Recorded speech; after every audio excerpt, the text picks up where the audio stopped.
Hey, there is one thing that I forgot to add in this video, and that is the redesign of the key fob. Look how cool it is. It has a new kind of trapezoid looking shape with a different texture. It's a very soft material. You have your remote start button on the side now. You have this Kia, if I get into focus, you have the new Kia logo right there on the side, and then you have this kind of gray right here with the lock and the unlock. And you have a physical key that will lock the glove box, which is pretty cool. All you do is slide that out, and you have a physical key right there that will lock and unlock your glove box. Just wanted to add that in because that is one thing that is really cool about this car that I forgot to include in the video.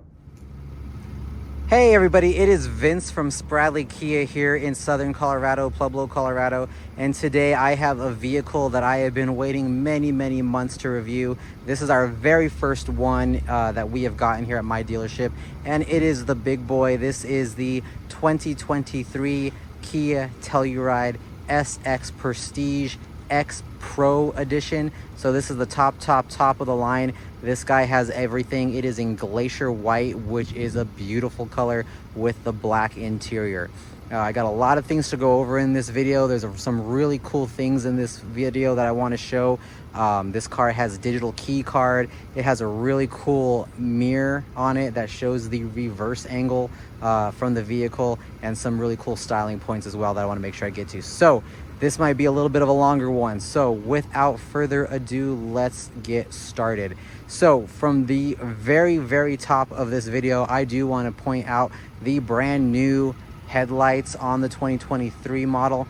This guy is in the vertical fashion, so is no longer the D-shaped headlights with the amber lighting. This is the vertical LED bulbs, which are pretty striking, pretty cool. They actually look better in person than they do online, which I personally am a fan of the D-shaped lights, but I do like how these look in person, especially with that LCD LED glow.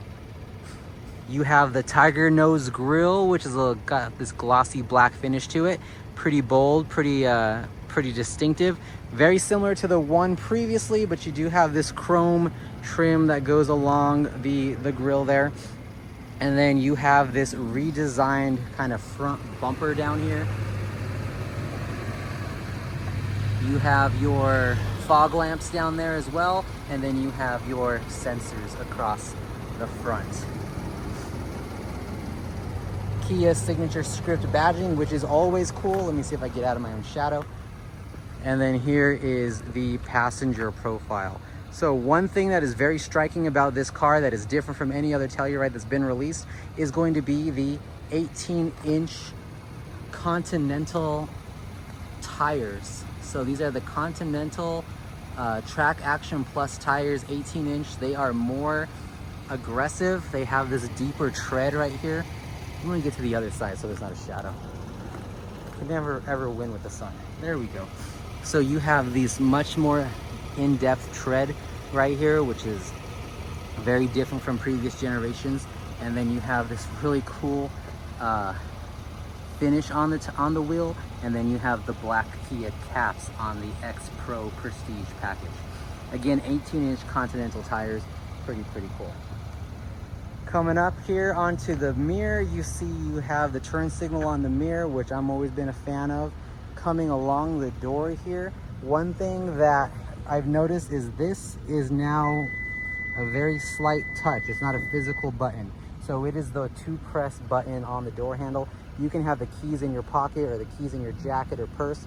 And then to open the door, you just simply press the button. Well, here, you just rub your finger on it, and then it will open one touch or two touch. Pretty cool. Coming along here towards the sides, we're gonna point out the push and pop gas cap. As long as the car is unlocked, the gas cap will open. If the car is locked, the gas cap will not open. So pretty standard for Telluride or for other Kia models as well. Take a look at these more aggressive roof rack rails up here. So you do have the X Pro styling roof rack rails up there, which I've always been a fan of on Sorento. Coming around to the back, right there, Kia Telluride. One thing that I think is a missed opportunity is this is an X Pro Prestige, but you do not get blackout lettering. So a lot of people love the blackout lettering. I've had people rattle can the lettering, and then people are insane, but people love the blackout letters, and I think this is a missed opportunity to where they no longer have the blackout lettering with the Telluride. You have your X Pro badging down there on the bottom right, and then you have your windshield wiper, and then you have your back lamp. Dual exhaust there down at the bottom. Now this guy does have the 5,500 pound towing capacity. It's even in the settings. I'll show you that here in a bit.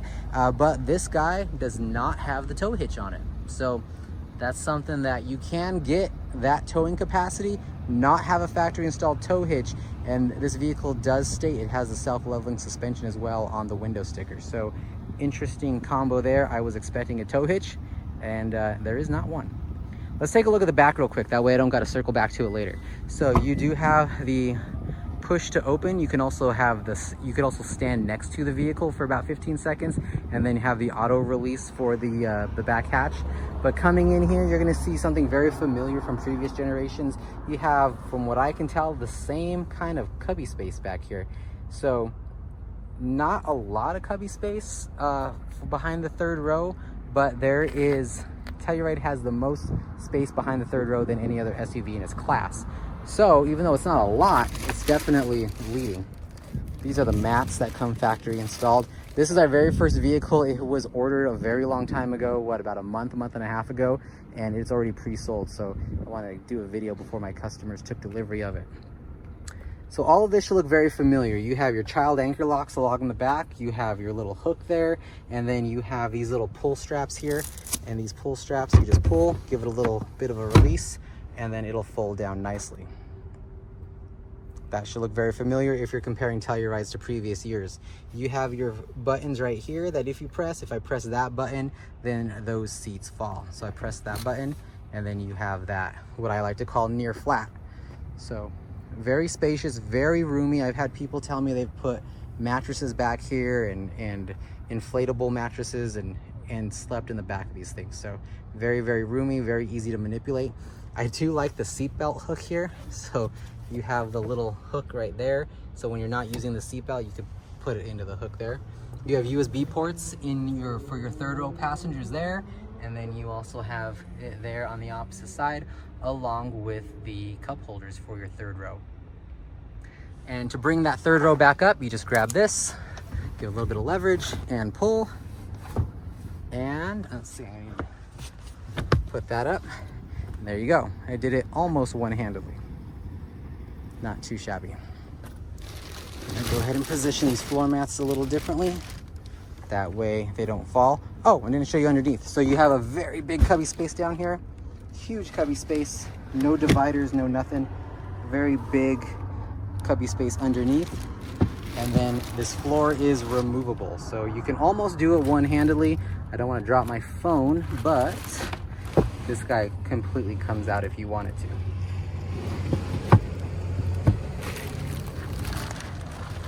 These floor mats are a little bit more trouble than they're worth when they're in that back.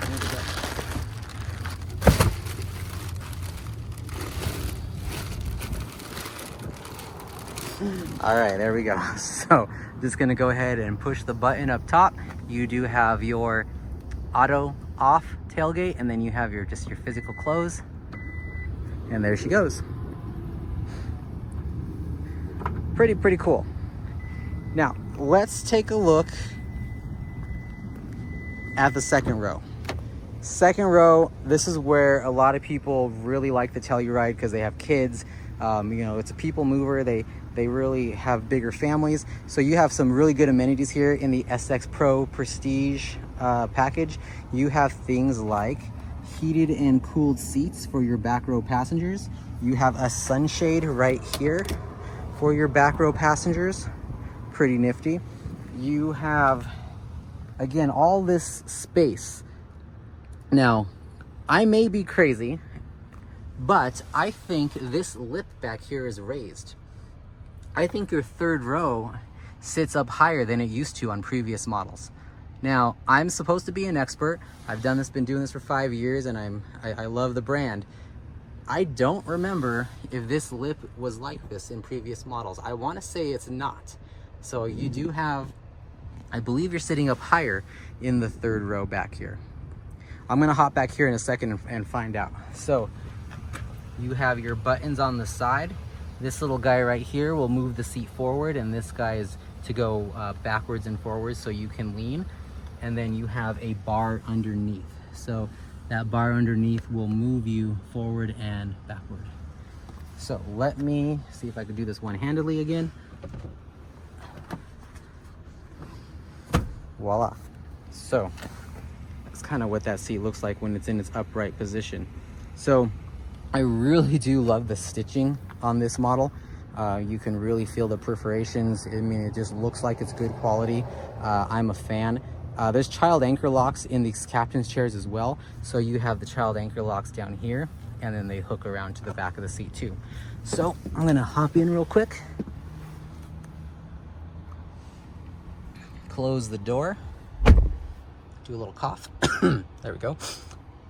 Back here is insanely spacious. Take a look at my knees. I mean, this driver's seat is positioned to where I would sit normally, and I have a ton of room here in the back seat. What is that, 7 inches, 6 inches? I'm gonna move this bar back as far as it can go, and I'm sitting as far back as I can go. You do have your climate controls up here at the top, which I've always thought was a weird place because you're kind of missing a panoramic sunroof opportunity, but you do have your climate up here as well. And I really do like this upstairs climate, you know, up here on the headliner. This is pretty easy to manipulate. I think I have it off though. There we go. So you can control your directionals from back here. You have your little lights that you can manipulate back here. And you can actually control the climate from the front and completely turn it off. So if you don't want your kiddos messing with the climate, you can lock them out. And then you have your blower speeds right here. So you could change the blower speeds of the fan when you're back here on long trips, or, you know, if you're an adult sitting back here. Articulated armrests, pretty cool. Multiple different positions. Always a fan of that. And then again, you have this premium headliner here, this really soft suede. I'm a really big fan of that. And then you have your dual sunroofs. So this one is the larger of the two that covers the back passengers. And then you have your small sunroof up there, which this back one does not open. The shade opens obviously, but the glass does not. But the glass does open on the front right there. Taking a look there at the back passenger room, it's very, very spacious. If you're a little person, you can probably go down the aisle there. But if you're a bigger person like myself, you're gonna need to get in there a different way. So let's try that. 5'9", 100 and, I don't know, let's say 190 pounds.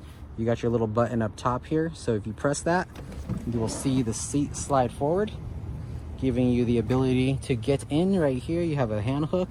You have another one of these seatbelt hooks here as well. So you can just move that in there. Put the little guy in the little groove there, and then you're unfeathered. You can get in and out there. So let's see how easy it is to get in. Pretty easy, not horrible at all. Gonna go ahead and close that. Now with this seat pushed a little bit forward, I do have a lot of leg room here, but I'm gonna scoot over to the side seat, which is pulled all the way back. And then I have this room here. So I am in legroom, not the greatest, but could I drive, I don't know, 100 miles back here? Maybe. I think I'd be okay. I don't think I would have a problem with it. Very, very roomy, very spacious. I want to say this third row is raised. I don't think the previous models were this high up. I feel like I am sitting higher than I did in a 2022. Plenty of headroom. I'm not bumping my head, but then again, I'm not like monstrously tall. And then there is your third row seat belt connection right there on the roof. So not horrible experience in the third row. Okay, so now you're in the third row, you need to get out. What you're gonna do? Well, I am not gonna squeeze through there, trust me. But you can just hit this button here. That guy moves forward for you as well. And then you can easily get out. So let's try that without killing myself or dropping my phone. Perfectly fine. Did it one-handed. I can easily get in and out of the third row being as tall and as big as I am. Okay, that's pretty much the gist of Telluride 2023 that is comparable to 2022. Let me show you some features here in the cockpit, in the driver's position, that hopefully are brand new. But take a look, you have the USB ports on the sides of the seats as well. You also have the 115 outlet with the 12 volt. And I don't think you guys saw that because I didn't point it out, but in this model here, in the back, you have another 115 back here. So perfect for camping, perfect for, I have customers that have a food truck and they use their Telluride as that, and they've used the power outlet on the front, if I'm not mistaken, because I believe that one there in the back is brand new. Many uses.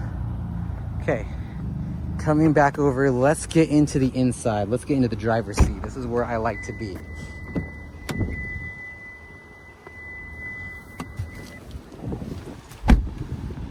All right, starting from left to right. From left to right, you have your window and child locks. You have your one-touch window controls. You have your mirror controls. Now I'm curious, if we put the mirror control to the left and I put it in reverse, your mirrors tilt down. Did you guys see that? So it has to be in that combination. A lot of people swear that their mirrors tilt down, but they can never figure out how to do it. You have to make sure that your mirror control is either left or right, not dead center. So when your mirror controls are left or right, then you put the car in reverse, the mirrors tilt. Speaking of mirrors, you do have blind spot detection there in the mirror as well. If you see it there in the upper left-hand corner with the triangle, that is pretty snazzy. Coming down here, you do have your illumination gauge. You have your tow control, your tow button. So that's turning tow mode on and tow mode off. See it right there, tow on, tow off. You have your downward hill assist, your back control for the back door, and then you have your traction control. Coming up here to the steering wheel, you have your voice assistant. So that's either the assistant for the car, or if you have Apple CarPlay or Android Auto, that's Siri or whatever Android Auto uses, Bixby, I don't know. Mode's kind of interesting. I'm going to go over here. When you click on mode, you're going to be able to cycle through what you want that button to do because it's customizable. So you can put like the sounds of nature, USB music, FM, AM, Bluetooth, that kind of thing. Actually, I don't know if there's AM and Sirius. So if you're using 3 of those different music sources or 4, you can put the sources that you want in there. Star button. So I like star buttons. Star buttons are favorite buttons. When I press the star button, you can see here that it changes different things. So there's passenger talk, which is the intercom in the car, the front seat microphones for the rear speakers. You have privacy mode or reject end call. I'm gonna go ahead and put reject end call on that one because I like that. It seems natural. When you have accept a call, why should that not be end call? Coming here on the left hand side, this is where it gets more fun. You have your forward lane keep assist, so that button there. So when you press that button, you'll see right there the little steering wheel pop on. What that does is that uses information from the unit behind the mirror to make sure you're staying in your lane. So that is mainly for like a 2-lane highway, or when it can't really judge the lines too well. It'll use the information from the car in front of you in order to keep you in the lanes, and it'll gently move you forward or backwards. You have your, right here, you have your cruise control, but your advanced cruise control, where you can set car lengths from the car in front of you and behind you. Oh, I'm sorry, just in front of you, behind me, what am I saying? The car in front of you. So if you set 4 car lengths, then you will always stay 4 car lengths behind that car. They do 100, you do 100, they do 5 miles an hour, you go down to 5 miles an hour. You do have standard cruise control as well right there, and then you have your pages button. For some reason, this button always gets overlooked in its importance, but this button here manipulates that center screen. So you're going left to right. And then the toggle switch underneath, this guy right here, that'll take you up and down. So here is your lane keep assist features. Going here is like your trip info. You can scroll down, and then if you get all the way to the bottom, you'll have your digital speedometer. And then you have your, if I go up one, I'm sorry, there we go. You have your different, like I said, you have since refueling, trips, accumulated info, so it's total life history of the vehicle. And then you have the auto stop timer as well. Going over one more, compass, and one more, you have your tire pressure. And I personally have been grown to like this screen. It tells me when my tires are engaged properly. So if it's all-wheel drive, front-wheel drive, if I got all 4 tires spinning, if I got just the front 2 or just the rear 2. I like this screen a lot. That's kind of a screen that I'm a fan of. But most people tend to like this one. What's really cool about this car is you have, when you turn your blinker on right there, you have your cameras. So that's pretty cool. Blind spot monitoring view. I'm a big fan of that. You have auto lights right there, so I always like to have my lights on to auto. That way you know, like, you never have to fuss with the lights. It goes on and off as the sun goes up and down. You have your windshield washing stick right here, and then you have your rear washing guy right there. So that is the steering wheel. Okay, so let's get over to some cool stuff with the mirror. There's our mirror, right? Pretty cool. Not, you know, not too, it's just a mirror, right? So there's, on this version, you have this little toggle switch here. And when I press that toggle switch in, I get a camera behind me. That is pretty cool. I'm kind of a fan of that. It's more impressive when there's actually stuff going on behind me, except for just a fence. But all you do is you push that, and then boom, you go right back into like your people mode. So I can see the people behind me. Okay, that's great, kids are fine. But what's really going on outside? There you go. Kind of a discreet way to, like, if you're trying to spy on people, or if there's like a fight back there and you want to check it out without being too obvious, that's pretty neat. I'm sure it's mainly used for safety, but you have a little fun with that. Now, I don't know if you guys noticed when I press that right here, that's your home link buttons. So 1, 2, and 3, you have your physical buttons underneath. So if you have an electronic gate, electronic garage door opener, that kind of thing, you have your home link buttons right under there. And then under here, you have your settings button. So now that I'm in like the camera mode, you have your little settings button right here. If I press it, you can change the brightness, you can change the position, like if you want it raised more, if you want it lowered more. Pretty cool. But then you just flip this little toggle back, and boom, you are back to rear view mode. Pretty neat. One thing I love that they've done or kept is the sunglass holder. You'd be surprised how many people ask me, dude, where's the sunglass holder in these new Kias? Some of them don't have them. My EV6 doesn't have them. I don't think K5 has them. Like, they've taken them away. Sorento and Sportage I don't think have them, but I like that Telluride kept the sunglass holder. Super big fan of that. You have your controls here for your sunroofs, like I was saying. So you have your tilt the glass, or just move the rear shade.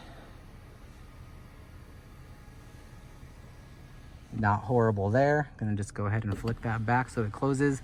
You have your Kia Connect and your emergency roadside assistance button there. So you can go straight to those features if you wish.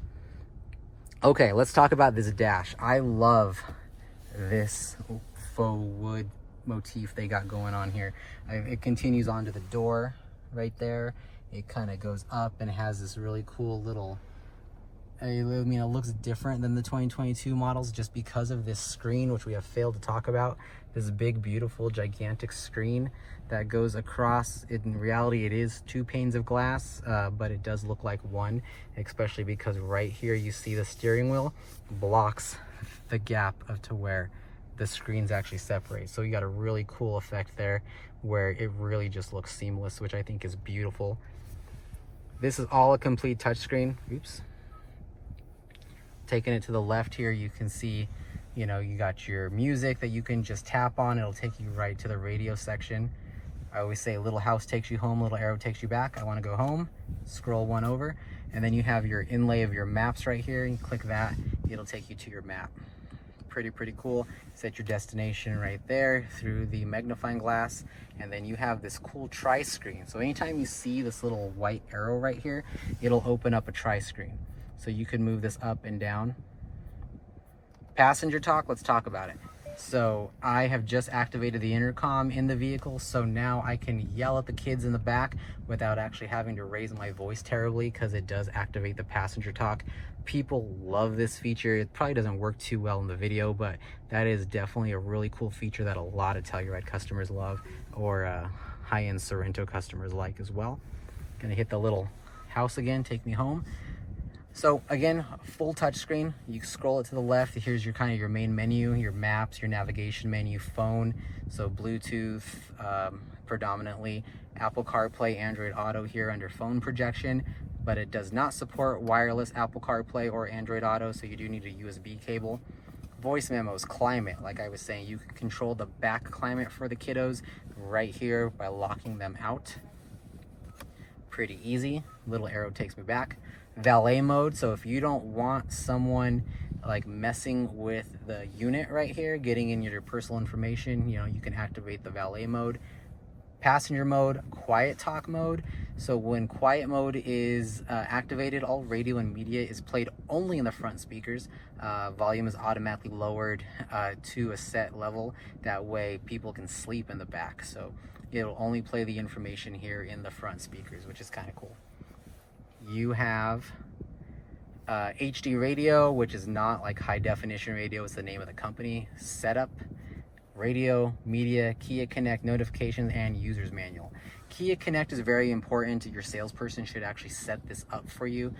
Kia Connect offers you the roadside assistance with a one-touch right there, but the most important is going to be here in your Kia settings. You want to activate 911 Connect. What that does is if you're ever in an accident and your airbags are deployed, the car will call 911 for you if your phone is connected to it. And in some locations, it should give them your location as well. So it just depends upon the technology available, but always recommend 911 Connect. But right here, activate service, your salesperson should be doing this with you. This is going to be you accepting some terms and conditions for using the Kia Connect app. And then you will have things like remote start, remote climate, vehicle locate, geofencing, all that crazy stuff, and then you get that free for a certain period of time. I believe it's a year, and then after that it's a subscription. But super easy to navigate. Your salesperson again should be setting that up for you. There's no reason why they shouldn't. One thing I want to point out is, do you see that truck flying by? This car has acoustic glass. See that truck going there? I've had to restart this video probably a half a dozen times because of road noise out there. When I'm in the car, I can't hear them at all. So you have acoustic glass on the 3 panes, that pane, this front windscreen, and then the side pane as well. But you cannot hear those cars going by. And again, I had to start this video a couple of times because I'm kind of in a busy street sometimes, and I know sound is horrible.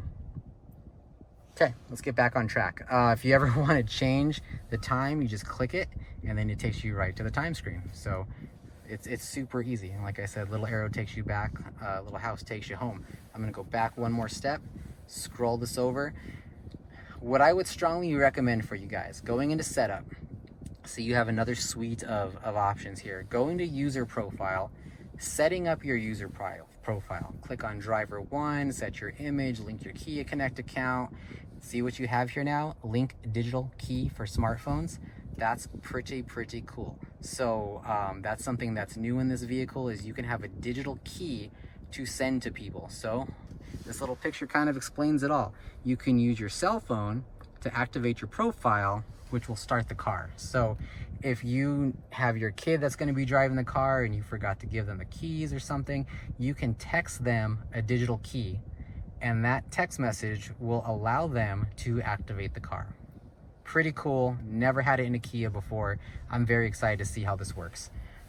Sadly, I can't show it to you because the car has to be registered, but definitely a feature that you should really play around with, especially if you're prone to letting people drive your car, or if you forget your keys. I'm assuming if you lock out your keys in the car some crazy way. My wife kind of did it the other day. She was getting ready for softball. Her key was in the back with the softball bag. with her purse, closed the back, but the car was never unlocked. So that was the trick. The car was never unlocked to begin with, just the back. That's how it allowed her to lock her keys in her car. So kind of a fluke. I always say it's not 100% proven technology. Even on these new cars, you can still lock your keys in your car. But if she had a digital key, it would have allowed her to unlock the door with her smartphone and then get in there. So many applications for the digital key. Okay, we're coming up on 30 minutes. Let's scoot along. What are the other cool things I want to show you?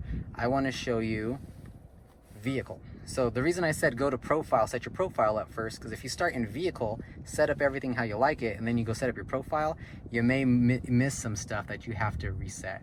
So this is pretty straightforward. Driver assistance, you can set different settings for how you like your driving assistance. You can turn highway lane change off and on. You can change all this stuff. So I have many customers that don't like the fact that it would move you back and forth. You could turn it off. You don't have to have it. Only thing that you'll have is the beeping when you back up. One thing I do like is the speed limit sign. So you can set the speed limit indicator and it'll show the little speed limit guy right there. See it right there under the P? It'll show you the speed limit. So if you're just entering into a 75-mile-per-hour zone and then it goes to a 65, once you hit 65, once you hit the sign that says 65 and you're going higher than that, that sign will turn red in the car. So you kind of at a quick glance know you're going over the speed limit. So kind of cool. And you can make the cruise control adapt to the speed limit too, which is pretty cool. But again, parking safety, driver attention, you can change all this stuff.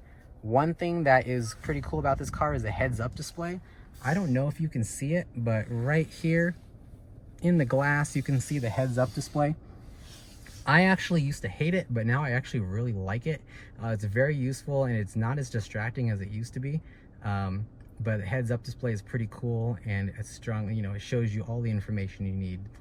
Again, speed limit, how fast you're going, that kind of stuff. But you can turn that on and off here. You can also raise the controls. Like if you need it higher or lower, you can do that. Or if you want to do content selection.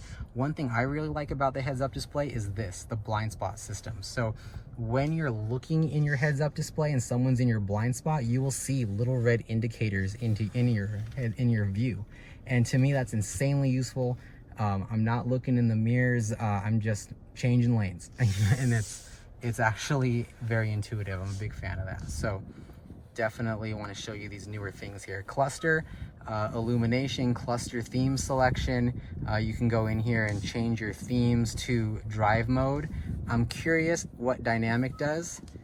Yep, what I thought it would do. So when you press dynamic, it gives you this real world view right here. So it's a bright sunny day here in Colorado. There's the sun, there's the sky. That's what it's going to show you down there. If it's raining or snowing, it will show you accordingly what it's going to look like right there. I really do like dynamic mode. I wish it was in more of our vehicles, but I'm glad it's in this one. But if not, you could just link to drive mode so you can kind of see how the cluster changed back. And then if you go into there's snow mode, eco mode, you can kind of see just the little stylistic changes that are going on there. Pretty cool. But dynamic mode by far is my favorite. I'm actually going to change this for my customer, put it into dynamic, that way they can see that. Welcome sound, you can turn that on and off. Service interval, again, this is what your service department should be doing, but you can change your service intervals, like when you're going to get that oil change. It is under vehicle settings and cluster. Climate, seats, lights, I'm just going to blow through some of this stuff a little faster. Pretty self-explanatory about seat change alerts. Lights, you do have ambient lighting in this car, so definitely under lights you can see that. And then you can turn off your high beam assist right there, which is fine. Door, so this is what I was telling you about the 2-press unlock. So when you have that little guy there, you can just use your thumb and make it open and close.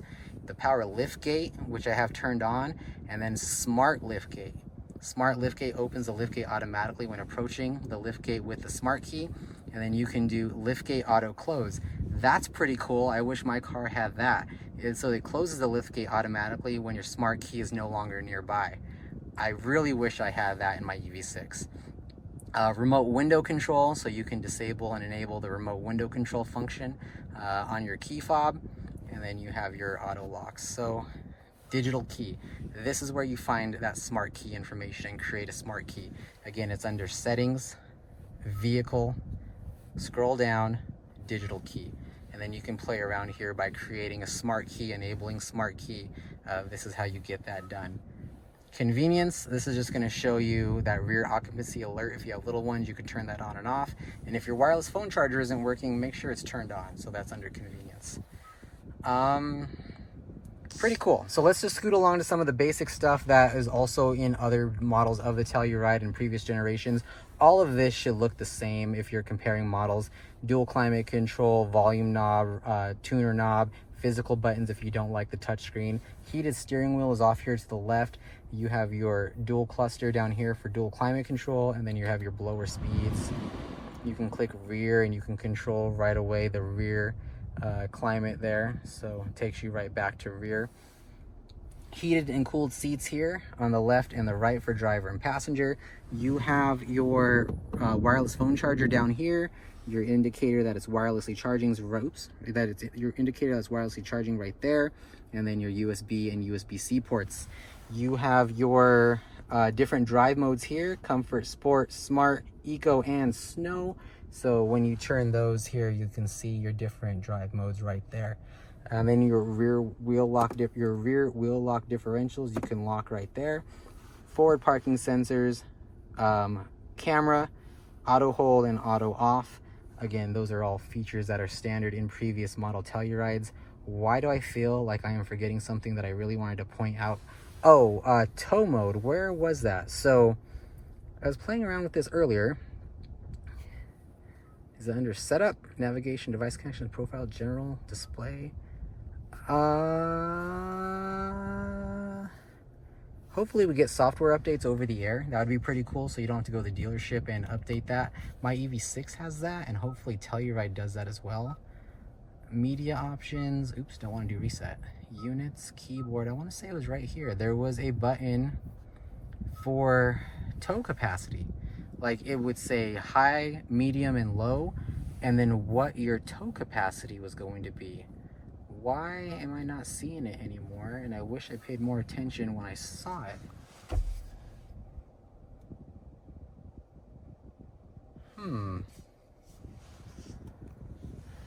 It's not under button, because button just has kind of like the ridiculous stuff in there for customizing your buttons. There is something in here, and I don't know why I'm not seeing it. It should be under settings and vehicle. Driver assistance, drive mode, here we go, tow mode. So heavy, medium, and light. So you can set your different tow modes depending upon your load. And if you need like a directional guide, like you can see here under heavy, you got the campers. Under medium, you kind of have the little U-Haul guy. And under light, it's like bikes and a little teeny guy. So it kind of gives you a visual representation of what you're probably looking at. Okay. I think we're done. I think that covered most of it. If you stuck with me this far, thank you. Don't forget to boop that like button, like and subscribe. But this is the 2023 Kia Telluride SX Pro Prestige in Glacier White with black interior, 18-inch wheels. It is beeping because the keys are in my pocket and I am walking out of the car. And again, if you have stuck with me this long, I do thank you. And I will see you guys down at the dealership. Thanks, guys.